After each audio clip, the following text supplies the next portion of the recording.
Donc, en ce qui concerne le descriptif, enfin la présentation des travaux et des essais, donc je vais vous présenter donc, le travail dans la vigne en pulvérisation. Le principe était donc de mettre chaque tracteur testé attelé derrière un pulvérisateur. Donc là, il se trouve que c'était donc un S21 traîné de 1500 litres, biturbine.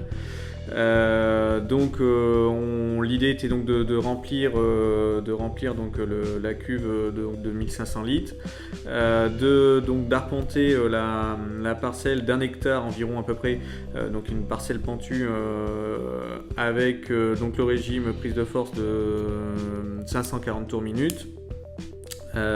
Et donc une vitesse consigne aux alentours de 7 km/h, avec donc sans bien sûr faire fonctionner les bus, donc les jets étaient fermés.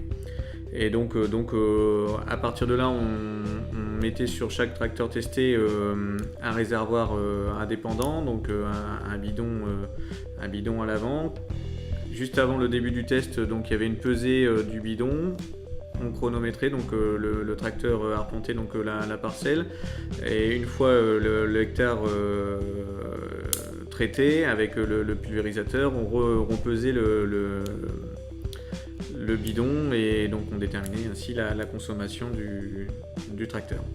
Et donc il en était de même pour les travaux dans la vigne, donc là, sauf que là, donc l'intercept, je veux dire, donc là on était donc avec un matériel donc de chez Forge Boigné, les Missol, donc l'intercept de double de rang. Et donc là l'essai se faisait sur un aller-retour, donc soit 4 ans travaillés, qui correspondait à peu près à un tiers d'hectare. Là le régime de prise de force était un petit peu plus bas, on était aux alentours de 430 tours minute. Donc dans la batterie de test qu'on a effectuée sur les tracteurs, il y avait donc aussi des essais statiques, entre autres pour l'hydraulique, et puis pour vérifier l'évolution de la température hydraulique. Donc là le principe était donc de soumettre chaque tracteur à ces essais, donc via une rogneuse coupe éco, une rogneuse double rang, donc sans centrale hydraulique bien évidemment pour être alimenté par le tracteur.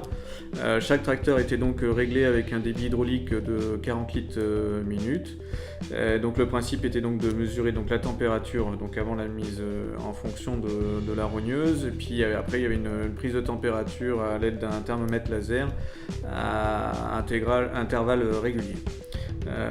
Pour voir donc l'échauffement. L'essai s'est effectué pour chaque tracteur sur une durée minimum d'1 heure, ou jusqu'à maintien ou baisse de la température. Donc dans la batterie de test aussi, et peut-être le test le plus important, c'est le passage au vent de puissance à la prise de force. Donc c'est un appareil qui freine l'arbre de prise de force. Donc on démarre avec le régime maxi à vide, donc qui est entre 2002 et 2500 tours, et progressivement on va baisser le régime moteur donc par l'intermédiaire de la prise de force, jusqu'à obtenir à un moment donné le régime nominal qui est aux alentours de 2000 tours, 2000-2200. Après on va obtenir le régime normalisé de la prise de force, un régime un petit peu inférieur, et à chaque régime comme ça jusqu'au couple maximum, on va mesurer la consommation de gasoil en litres à l'heure, le couple, la puissance, et ça va permettre d'établir 4 courbes caractéristiques, donc une courbe de couple donc qui va donc déterminer la force du moteur, une courbe de puissance qui va donc pour ces tracteurs là c'est échelonné de 83 chevaux à 106 chevaux prise de force, une courbe de consommation horaire, donc on a plus l'habitude de parler de litres à l'heure pour un tracteur, donc c'est ici des tracteurs de 100 chevaux, donc ils vont consommer au régime de couple environ 15 litres à l'heure jusqu'à 22 litres à l'heure au régime nominal du moteur, et la courbe de consommation horaire couplée à la courbe de puissance va permettre de déterminer une courbe de consommation spécifique qui est en fait le résultat donc, des deux, et c'est exprimé en grammes par kilowattheure. Donc c'est la quantité de gasoil qu'il faut pour fournir 1 kW pendant 1 heure. Et là, on va tourner aux alentours de 200 grammes pour les tracteurs les plus économiques. C'est des tracteurs de 300 à 400 chevaux. Ici, on sera plutôt à 220-230 grammes par kilowattheure, donc aux alentours du couple maximum, et monter jusqu'à 300 grammes par kilowattheure pour les tracteurs les plus gourmands, au régime normalisé du moteur, donc quelque part aux alentours de 2200 tours. Donc si on fait ce test à la prise de force avant de commencer les autres tests, c'est pour éviter d'avoir des tracteurs qui sont entre parenthèses gonflés. Donc on a déjà eu le cas plusieurs fois. Bon, ici le McCormick est un petit peu dans ces cordes-là. Donc c'est qu'en fait un tracteur de 100 chevaux moteur normalement devrait délivrer à peu près 90% de cette puissance-là à la prise de force. Donc en gros 90 chevaux. Si on a 106 chevaux pour 102 chevaux, on sait qu'il y a un problème. Soit il y a un problème de réglage, et on veut éviter que les tracteurs arrivent au test gonflés pour être plus performants que ceux qui n'y seraient pas. Donc quelque part, c'est le test par lequel on commence pour éviter plutôt dans ces conditions-là d'avoir un tracteur en sous-puissance, quoi. Donc voilà, donc c'est un test qui est réalisé sur beaucoup de tracteurs, même en dehors des essais, disons, constructeurs ou pour les journaux, quoi.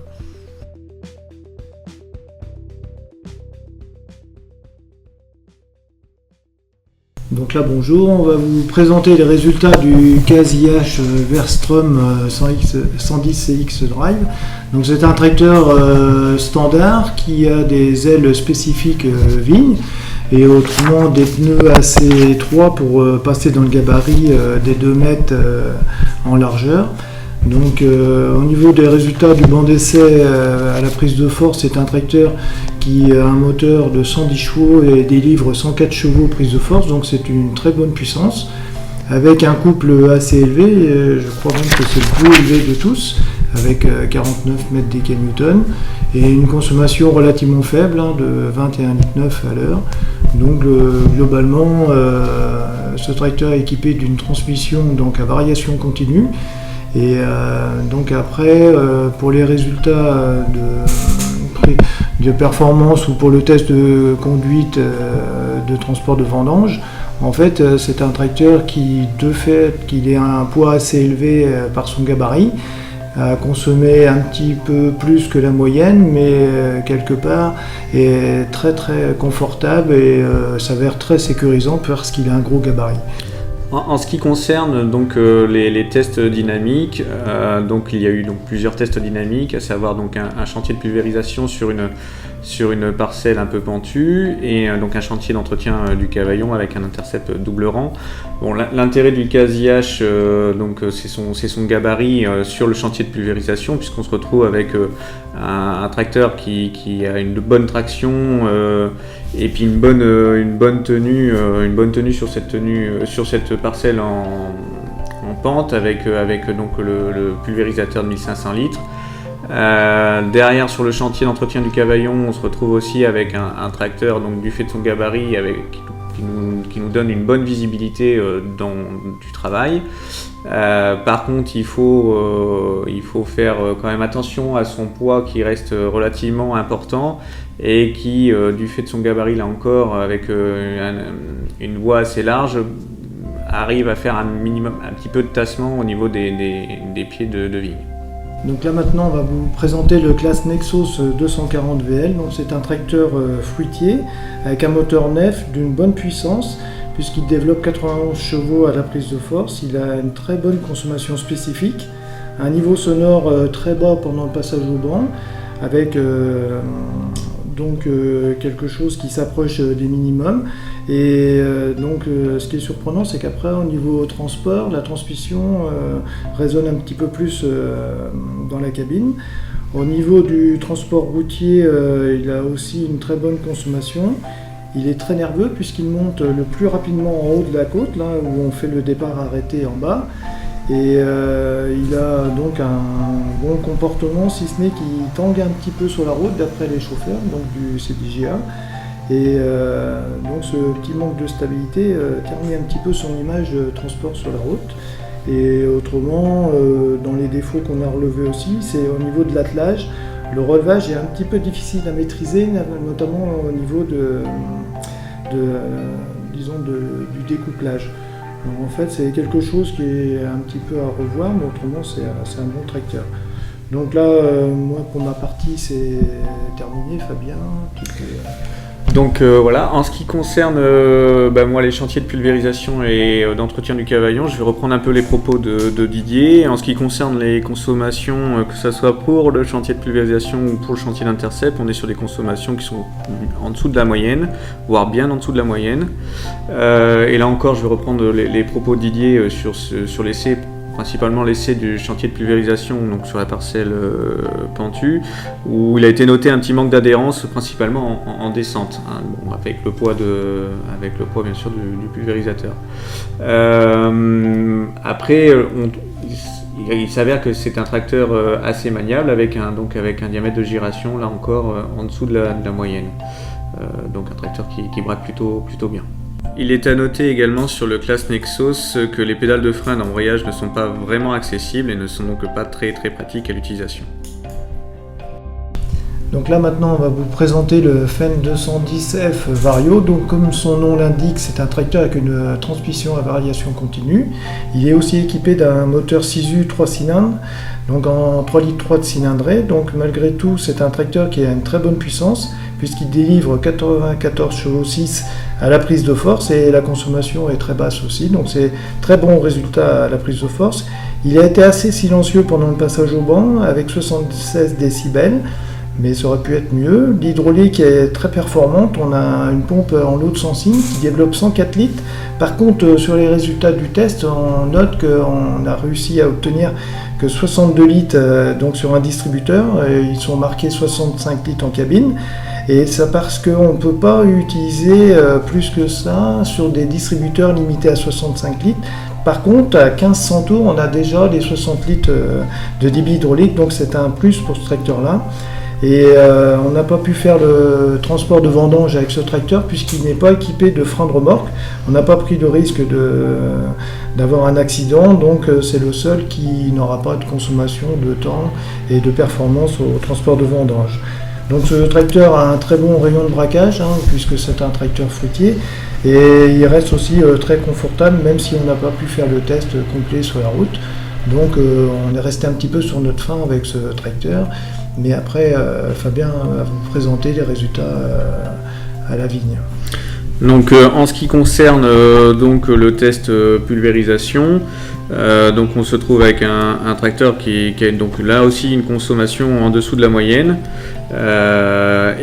Donc à noter que c'est un tracteur qui arrive à maintenir sur cette pente-là la vitesse aussi bien en montée qu'en descente avec le pulvérisateur attelé.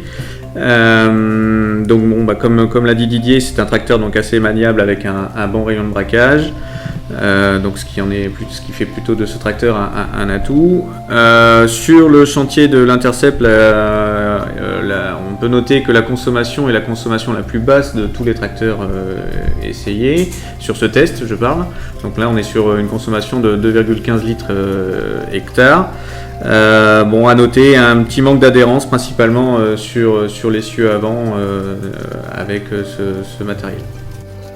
Donc là maintenant on va vous présenter les résultats du Fendt 210S Vario. Donc c'est un tracteur qui est un peu plus encombrant, un peu plus large que le fruitier qu'on vient de vous présenter.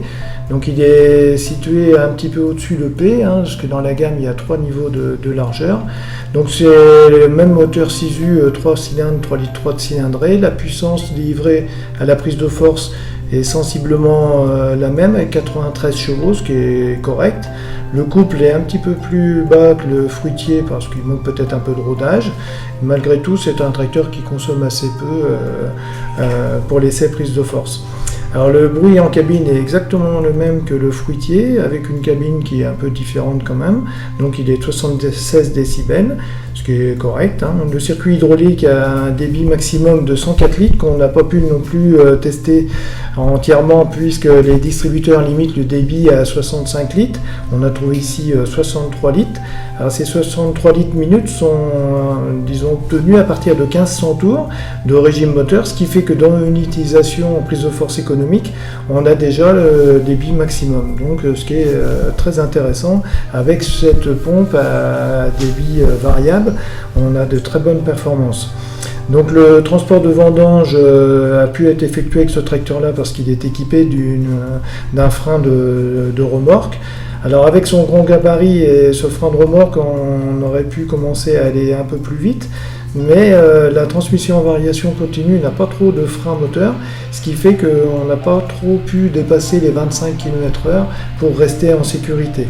Par contre, au niveau du démarrage en côte, il s'est bien comporté puisqu'il est puissant, donc il a bien obtenu une vitesse intéressante.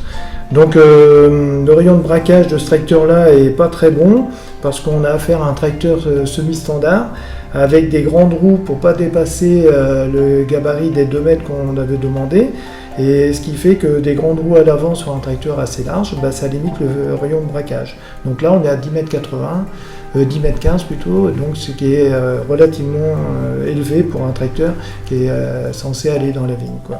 Donc pour les essais chantier, pulvérisation et intercept, donc en ce qui concerne le chantier de pulvérisation, on retrouve là une consommation légèrement au-dessus de la moyenne, du fait de son gabarit certainement. Cependant, ce tracteur reste très sécurisant dans ce type d'essai avec une bonne adhérence, là encore du fait de son gabarit. En ce qui concerne le chantier d'intercept, la consommation reste assez faible pour un tracteur de cette taille-là. Et puis l'avantage principal de ce tracteur, c'est également sa visibilité dans la cabine, dans cette cabine qui est d'ailleurs spacieuse et dans laquelle on peut bien voir le travail qu'on fait en vigne, entre autres. On peut peut-être aussi ajouter que la prise en main de ces 2 tracteurs, que ce soit le fruitier ou le S, est très facile, et pour une variation continue, en fait, dès qu'on a un petit peu d'explication sur la mise en route, en fait, on a tout de suite le tracteur en main, et c'est ce qui, en fait, ressort un petit peu d'utilisation des jeunes chauffeurs du CDJA, quoi. Donc là maintenant on va vous présenter les résultats du John Deere 5100R. Donc c'est un tracteur standard équipé de petits trous pour rentrer dans le gabarit qu'on avait demandé des 2 mètres à l'extérieur. Par contre il n'est pas équipé de pont avant suspendu, puisqu'avec le pont avant suspendu on dépasse les 2 mètres, on est à 2,05 m, et dans les consignes de départ en fait on avait demandé que 2 mètres. Donc il est équipé d'un très gros moteur, c'est le plus gros de la série, 4,5 litres de cylindrée, donc c'est un moteur qui reste très silencieux. Lors du passage au banc, il a en fait donné des résultats à 68 décibels, ce qui est relativement bas. La puissance est supérieure, la puissance prise de force est supérieure à celle qu'annonce le constructeur au moteur, donc c'est un peu exceptionnel dans ce type de tracteur, mais on le rencontre quand même régulièrement. Il a un très bon rendement, donc il consomme assez peu. La transmission est une boîte de vitesse à 4 vitesses sous charge, avec un inverseur aussi, donc commune chez John Deere, c'est une boîte très utilisée. Donc il a donc des petits trous, ce qui fait que ça peut-être gêner un peu le rayon de braquage, malgré que par rapport à ses confrères de tracteurs semi-standard ou standard, il a nettement mieux braqué que les autres. Donc c'est assez surprenant, les angles de pointement font que ces grandes roues arrivent à passer un petit peu en dessous le berceau moteur, donc on a de très bons résultats. L'hydraulique est aussi une hydraulique à fort débit, 117 litres minute. On obtient quand même 90 litres minute à un distributeur, donc ce qui est assez énorme. C'est pas non plus obligatoire d'avoir un débit aussi élevé parce qu'on l'utilise jamais. On est rarement au-dessus de 30 litres minute, mais malgré tout, ça permet d'avoir un gros débit à barraging puisqu'on a 60 litres quand on est à 1500 tours. Donc c'est très très bon. Le transport de vendange a donné de bons résultats au niveau de la vitesse et de la consommation. Par contre, il a quand même un souci, c'est que sans pont avant suspendu, il bouge beaucoup. On a l'impression que les suspensions ont trop d'amplitude, et ce qui gâche un petit peu le confort de conduite. Le départ en côte est aussi très satisfaisant, puisqu'on arrive à monter en haut de la côte à 19 km/h, mais ce qui est en relation directe avec la puissance prise de force. Donc quand on dépasse 100 chevaux, on va forcément très vite en haut de la côte, quoi. Donc pour moi c'est pas mauvais, donc Fabien, je te passe la main. Donc en ce qui concerne chantier de pulvérisation, on se retrouve donc avec une consommation plutôt acceptable, donc bien sûr en dessous de la moyenne. Le tracteur est plutôt stable et donc du fait de sa puissance, on ressent pas le matériel attelé derrière, ou peu, tout du moins. Pour le chantier Intercept, la consommation reste malgré tout acceptable, même si elle est au-dessus de la moyenne de l'ensemble des tracteurs. Le point positif, mais là encore, c'est une cabine offrant une bonne visibilité, et pour ce genre de travail, c'est toujours agréable de pouvoir bien voir ces outils derrière. Donc maintenant, on va vous présenter les résultats du tracteur Lamborghini F105 VRT. Donc c'est un tracteur à variation continue avec un moteur Farmotion du groupe, donc Deutz Sam, et qui fait 3,8 litres de cylindrée, et c'est quand même un 4 cylindres. Il est donc équipé d'une boîte à variation continue, comme je le disais tout à l'heure, avec un circuit hydraulique en load sensing de 100 litres par minute. Donc on a trouvé au test des distributeurs un débit de 82 litres, ce qui est pas mal. Par contre, quand on descend à 1500 tours, on est comme les autres load sensing, on descend à 60 litres, ce qui est largement suffisant pour une utilisation correcte. Les performances du moteur lors du passage au banc d'essai, par contre, elles ne sont pas convenables, puisqu'on n'a développé que 86 chevaux, et pour un tracteur de 102 chevaux prise de moteur, annoncé moteur, on aurait dû avoir à peu près 10 chevaux de plus.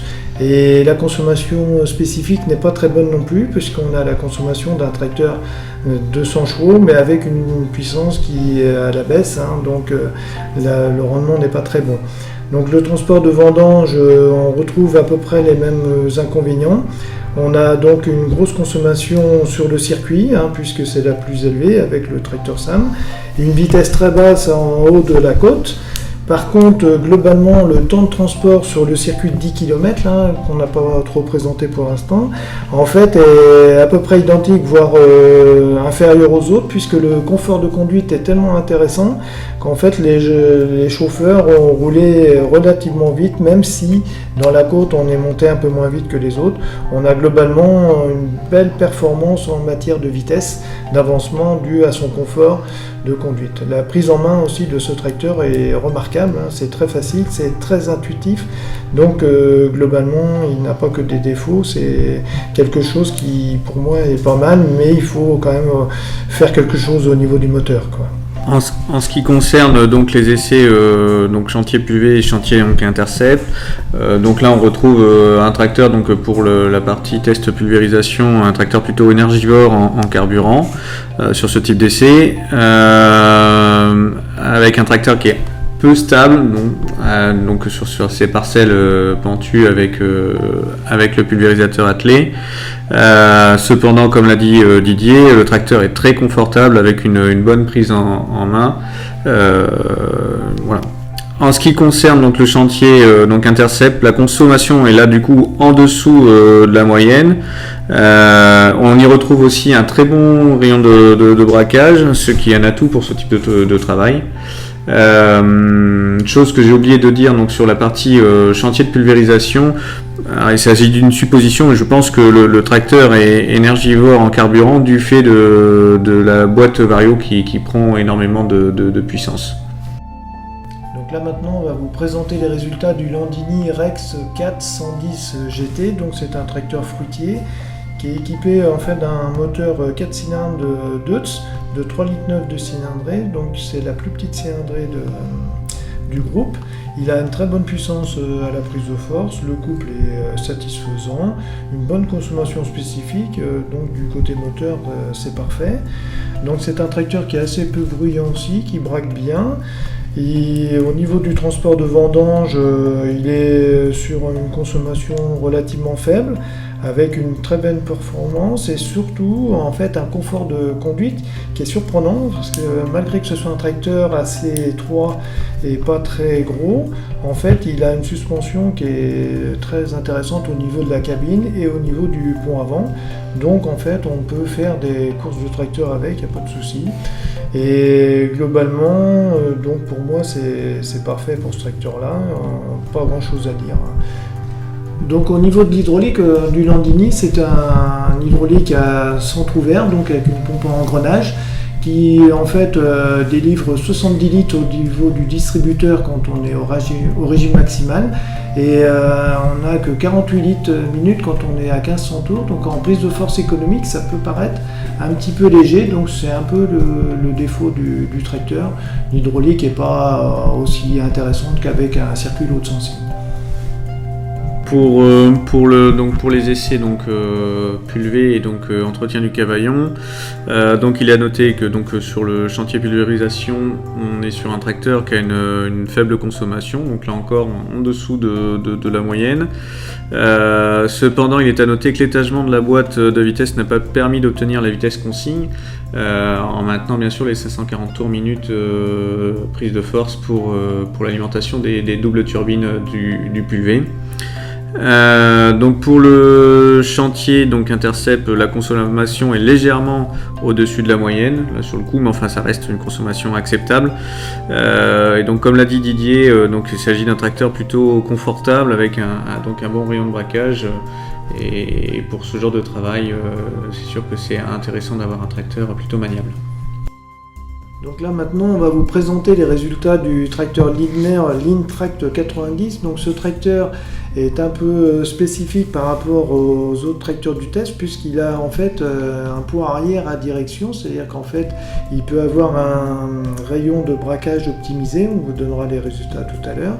Il est équipé aussi d'une variation continue avec un moteur Perkins, mais qui est fabriqué sur une base FPT, donc Fiat Powertrain, de 3,4 litres de cylindrée. Donc c'est un tracteur de 100 chevaux donc moteur, ou 102 chevaux, et lors des essais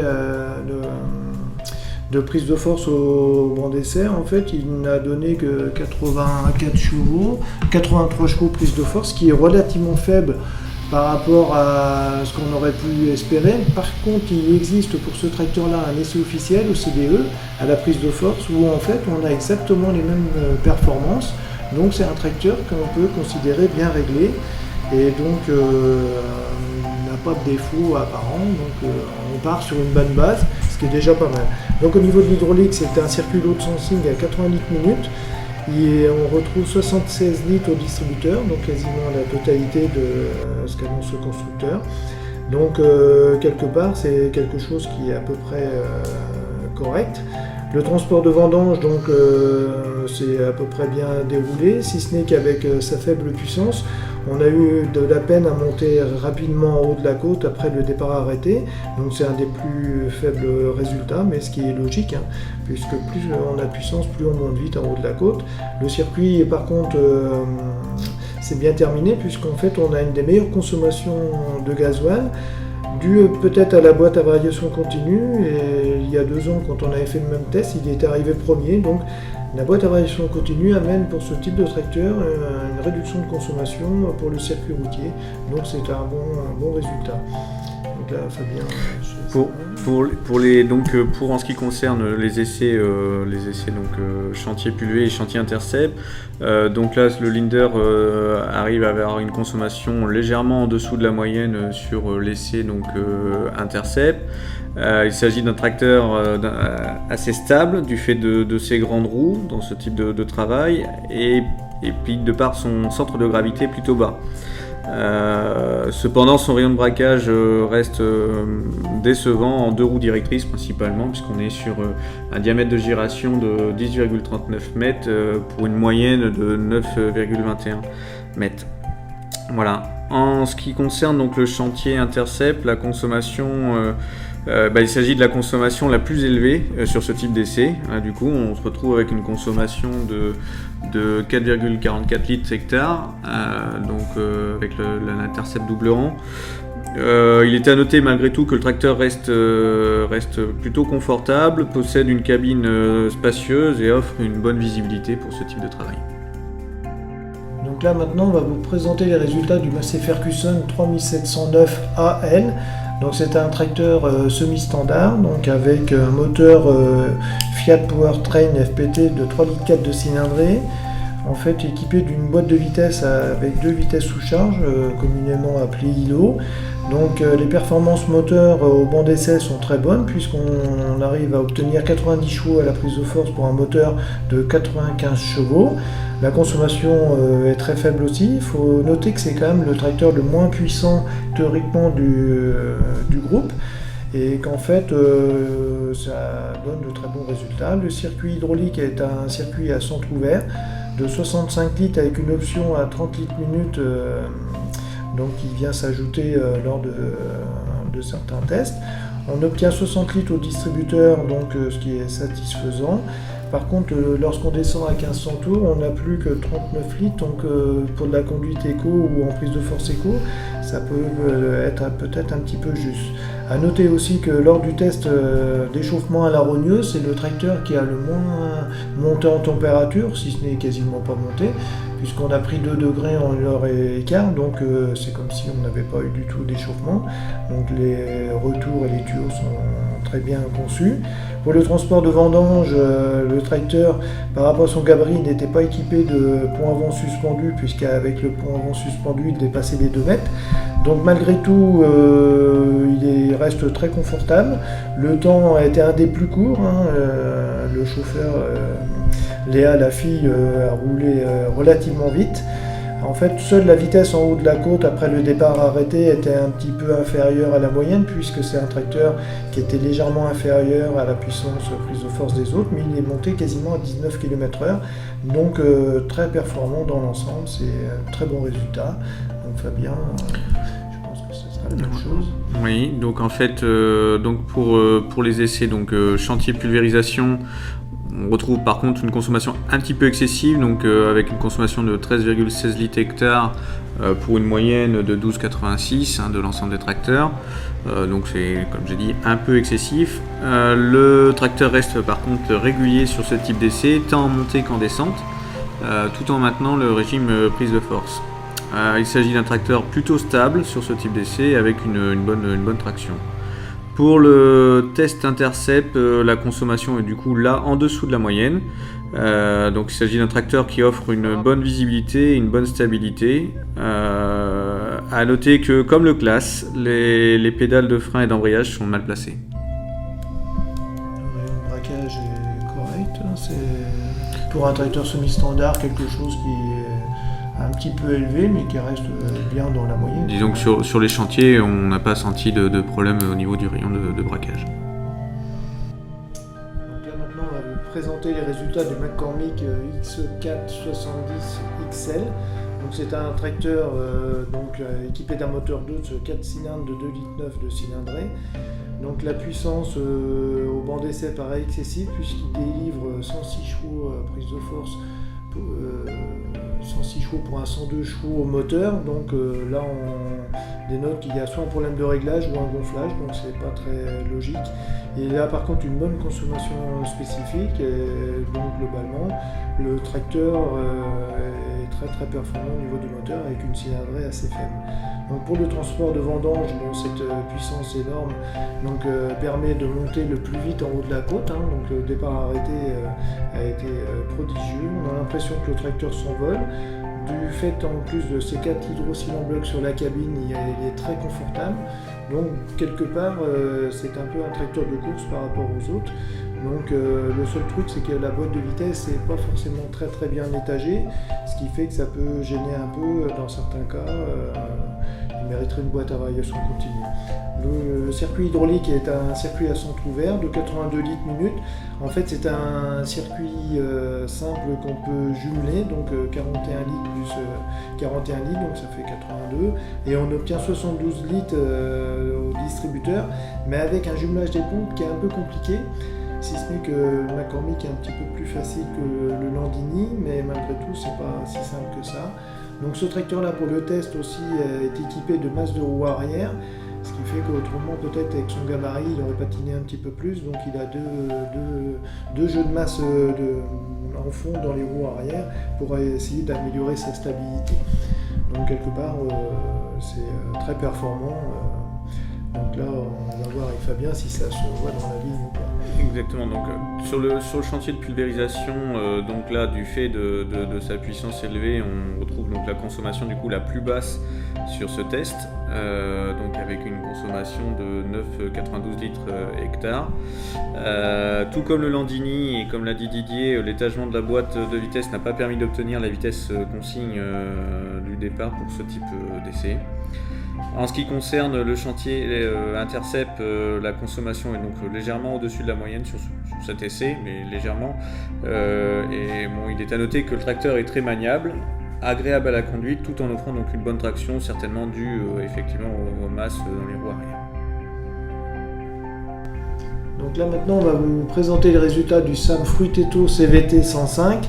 Donc c'est un tracteur à boîte à variation continue équipé d'un moteur Farmotion donc du groupe en 4 cylindres avec 3,8 litres de cylindrée. Donc c'est un tracteur qui est aussi équipé d'un circuit hydraulique en load sensing de 100 litres minute.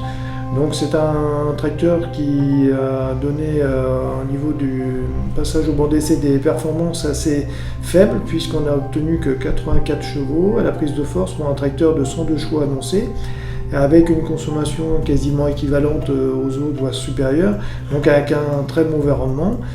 Donc au niveau moteur, il semblerait qu'il y ait un petit souci.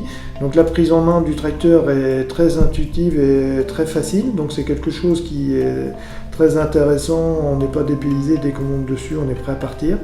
Donc pour les résultats du test de transport de vendange, donc attelé à la grosse remorque Shimano là, de 80 hectolitres, en fait on a eu un problème au niveau du départ en côte, vu qu'avec sa petite puissance, en fait c'est lui qui est arrivé le moins vite en haut de la côte. Par contre, ce qui est à signaler, comme quasiment tous les tracteurs à variation continue, c'est que c'est un tracteur qui, malgré des vitesses pas très élevées en côte, arrive à faire un temps quasiment record au niveau du transport, puisqu'il a mis que 23 minutes pour faire les 10 km. Donc quelque part, on rattrape le temps perdu dans la côte par le confort de la cabine et du pont avant suspendu à roue indépendante. Lorsqu'on est sur une route de campagne comme ici avec un chemin de terre au départ assez disons chaotique, donc globalement c'est des résultats qui ne sont pas si mauvais que ça. Il n'y a qu'un truc qui pêche, c'est qu'il a la plus grosse consommation de gasoil pour le transport routier, et ce qui représente 40% de plus que les plus économiques.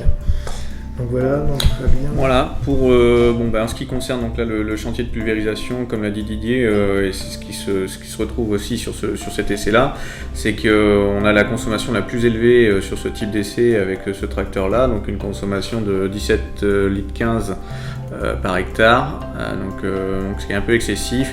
Bon, tout comme le Lamborghini, je pense que cet excès de consommation est peut-être dû à la boîte Vario qui est peut-être un peu énergivore. Bon, après, il est à noter que le tracteur reste très confortable avec une bonne prise en main de manière générale. Pour revenir au test, le tracteur a peut-être un peu de peine dans les fortes pentes ou avec du dévers. Voilà. En ce qui concerne le chantier Intercept, donc là on est sur une consommation donc là du coup en dessous de la moyenne. Il est à noter, tout comme le Lamborghini, qu'on a un tracteur avec un très bon rayon de braquage, ce qui est plutôt un atout pour ce type de travail.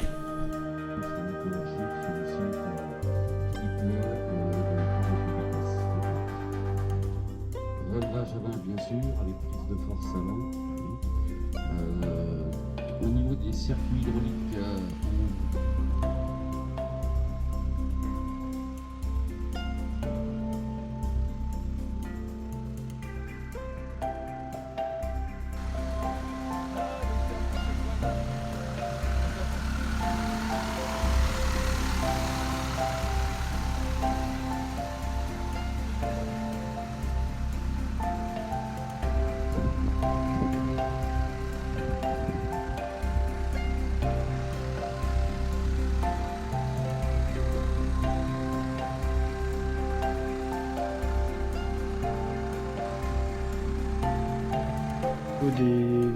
de ces 4 itinéraires, l'objectif de chacun c'est d'évoluer vers des passages de matériel en combiné.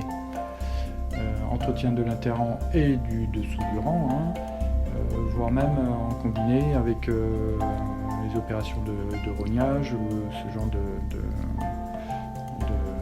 d'intervention. Donc charrier, c'est ça, hein, c'est passage des disques émoteurs plus doigt cresse avec la rogneuse. Donc Francis Charrier, une première structure sur la commune de Bury. Donc là on est sur des sols type Doussin, Doussin limoneux, bon, et sableux, enfin bon, c'est plutôt des argilo-calcaires et puis également des groies lourdes, hein, donc des typologies de sols variées. Une structure d'une 40aine d'hectares, donc un itinéraire bon alors particulier.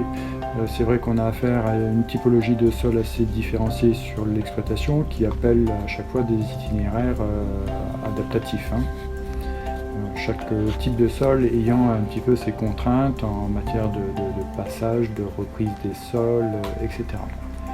Donc chez Francis Charrier, l'itinéraire type, ou en tout cas l'outil type qui est mis en avant, c'est la combinaison des disques émoteurs et des doigts cresse. Donc tout ça, évidemment, ça s'inscrit dans un itinéraire.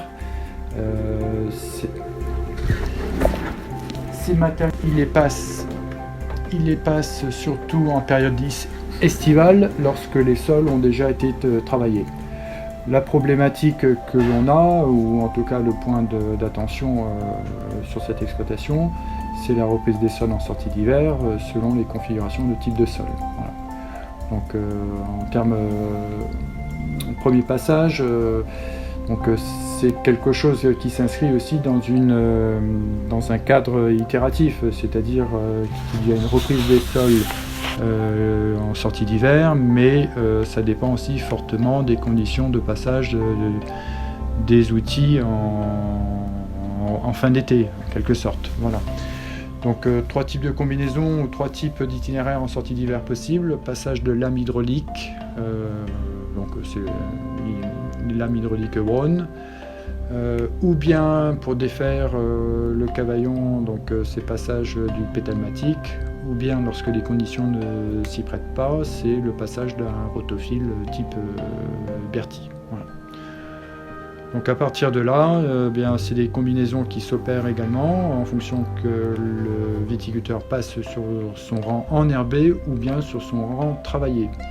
Donc la partie enherbée, c'est le passage d'un broyeur interrang pour l'entretien du couvert et le passage de lame hydraulique en position avant sur le tracteur. Et sur la partie travaillée, donc broyage des engrais verts, puisque c'est une pratique qu'il poursuit, plus le passage de lame hydraulique. Voilà. Et à partir de là, une fois qu'on a défait le cavaillon, eh bien, c'est l'intégration de la combinaison disque et moteur, cresse, et souvent de manière combinée avec le passage de la faucilleuse. Donc, deuxième itinéraire technique chez Jean-Baptiste Pinard, donc une exploitation viticole conduite en itinéraire bio depuis 1969. Donc là, on a affaire à une typologie de sol terre de croix. Donc c'est un itinéraire 100% entretien mécanique des sols, hein, avec une gestion du cavaillon en chaussant les vignes à la fin de l'été, et puis une reprise du cavaillon en déchaussant au printemps. Voilà. Donc ça, ce sont les deux extrémités de cet itinéraire. Et puis une fois que les lames, alors ils déchaussent de deux manières différentes, soit avec des lames hydrauliques, ou bien avec un matériel boisselé, le pétalmatique, pour défaire le cavaillon. Voilà. Donc une fois que le cavaillon est défait, puisque l'intégralité des interrants sont travaillés, c'est relativement simple, donc il passe soit une herse rotative ou tout simplement un cultivateur pour niveler ces interrants. Et puis il entretient ces interrants de nouveau avec passage cultivateur et de lames. Alors, mais là, ce ne sont plus des lames hydrauliques, mais ce sont des lames métalliques. Troisième exploitation, donc en secteur de Champagne, donc argilo-calcaire, terre de Champagne, chez Eric Chessou, donc une exploitation conduite en viticulture, enfin en itinéraire bio, sur 25 hectares, sachant que M. Chessou exploite sa propre exploitation, enfin l'autre partie n'est pas conduite en itinéraire bio. Voilà, donc c'est la combinaison sur ce type de structure de 2 itinéraires, un itinéraire 100% travail mécanique du sol, et puis un itinéraire conventionnel sur l'autre partie. Voilà. Donc une expérience depuis un certain nombre d'années, des vignes, alors c'est des écartements un peu plus restreints, donc on est sur des écartements à 2,20 m. Voilà. Donc là, la question, le point d'attention concernant Eric Chessou, c'est sa capacité à intervenir tôt au printemps. Des terres qui ont une tendance parfois à ressuyer difficilement, malgré tout une végétation très présente. Donc M. Chessou se réserve la possibilité d'intervenir rapidement avec un matériel type rotophile, Berthier rotophile, pour lorsqu'il ne peut pas passer en sortie d'hiver avec des lames hydrauliques. Ensuite, lorsque les sols se prêtent davantage, c'est une intervention avec des lames hydrauliques. Donc là, c'est un matériel ID David. À partir du mois de mai, et ça, sur la campagne, Eric Chessou passe 2 à 3 fois avec ses lames hydrauliques. Puis ensuite, lorsque les sols se prêtent davantage, il intervient avec des lames mécaniques pour l'entretien du cavaillon. Aussi bien Jean-Baptiste Pinard ou Eric Chessou qui étaient intervenus au mois de la bio, le message qu'ils ont cherché à faire passer, c'est l'anticipation, la souplesse d'intervention. Et pour ça, c'est également un point qui est partagé par M. Charrier aussi. Eh bien, il faut pouvoir s'adapter, et pour s'adapter, il faut plusieurs types d'outils. Et toujours être dans l'anticipation par rapport à un 4e itinéraire chez Jérôme Bougnot. Donc là, on est dans les borderies, argilo-calcaire, type Doussin ou bien Varennes. Là aussi, quelques typologies de sols différentes au sein de la même structure. Donc, au sein de cette exploitation, ce sont 16 hectares qui sont conduits en zéro herbicide, 100% entretien mécanique interrant et cavaillon. Là, on a affaire à un outil un peu différent, c'est l'outil, c'est le Speedway de chez Bellum, donc une configuration différente. Mais toujours pareil, avec les mêmes attentes, les mêmes difficultés d'intervention en sortie d'hiver, avec des sols qui peuvent se ressuyer très rapidement, sécher rapidement, qui nécessitent une intervention rapide, ou au contraire des zones qui permettent d'intervenir avec un peu plus de souplesse. Voilà. Donc là, c'est la combinaison surtout. Une combinaison au niveau de l'outil Bellum, soit en intégrant des lames sarcleuses, ou bien ensuite une lame appelée Speedway.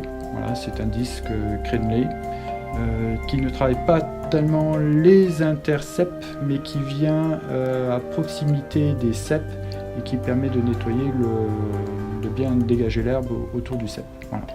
Sinon, au mois d'avril, de mars-avril, c'est surtout l'intervention sur ce porte-outil des lames sarcleuses qui viennent enlever l'herbe sur la partie intercept.